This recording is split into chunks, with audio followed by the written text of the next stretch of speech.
भगवान परशुराम ने क्यों काट दिया था अपने परशु से अपनी माँ का ही सर। आइए जानते हैं इसकी पूर्ण कहानी क्या है। भगवान परशुराम स्वयं नारायण के ही अवतार थे और इन्हें भगवान शिव से परशु प्राप्त हुआ था और इसी कारण इनका नाम परशुराम भी पड़ा है। एक बार भगवान परशुराम की माँ रेणुका आश्रम के पास नदी में स्नान करने गई। वहां उन्होंने राजा चित्ररथ को अन्य अप्सराओं के साथ जल में क्रीड़ा करते हुए देखा। यह चित्ररथ देखने में बहुत ही आकर्षक और सुंदर थे। अन्य अप्सराओं को उनके साथ क्रीड़ा करते हुए देखकर रेणुका का मन भी प्रफुल्लित हो उठा और वह उन्हें देखती रही। इसी कारण उन्हें स्नान करके आश्रम आने में देर हो गई। जब रेणुका स्नान करके आश्रम लौटी तो उनके मन में अभी भी वह दृश्य चल रहा था। लेकिन उनके पति ऋषि जमदग्नि एक महान तपस्वी थे। उन्होंने अपने तप के बल पर संपूर्ण बात का पता लगा लिया। रेणुका का मन भी पढ़ लिया और यह देखकर उन्हें बहुत क्रोध आ गया। उन्होंने अपने पुत्रों से कहा, तुम अपनी माँ का गला तत्पर ही काट दो।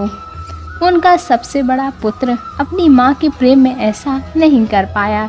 तब उन्होंने दूसरे और तीसरे पुत्र को भी यही आदेश दिया, लेकिन वे भी ऐसा नहीं कर पाए। अपने पुत्रों के द्वारा स्वयं की ऐसी अवहेलना ऋषि जमदग्नि सहन नहीं कर पाए, जिससे उन्हें अत्यधिक क्रोध आ गया और उन्होंने अपने तीनों पुत्रों को श्राप दे दिया कि वे अपना विवेक, बुद्धि और सारा ज्ञान खो देंगे।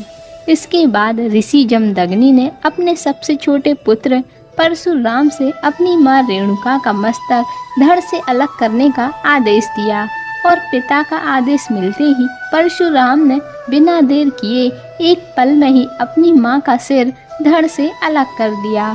देखते ही देखते उनकी माँ निष्प्राण हो गईं। यह देखकर परशुराम के पिता जमदग्नि अत्यधिक प्रसन्न हुए और परशुराम को स्नेह पूर्वक कोई वरदान मांगने को कहा।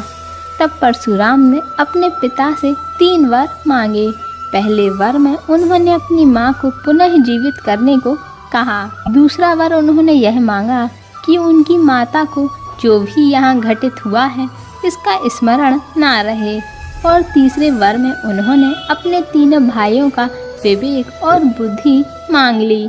ऋषि जमदग्नि अपने पुत्र परशुराम की समझदारी से भी बहुत प्रसन्न हुए और उन्होंने उसे 3 वर प्रदान कर दिए, जिसके बाद उनकी माँ पुनः जीवित हो गई और सब कुछ पहले की तरह सामान्य हो गया। हालांकि भगवान परशुराम ने अपनी माँ रेणुका को पुनः जीवित तो करवा लिया था, लेकिन उनके ऊपर मात्र हत्या का पाप लग चुका था। इससे मुक्ति पाने के लिए उन्होंने भगवान शिव की घोर तपस्या की और मात्र हत्या के पाप से मुक्ति पाई थी।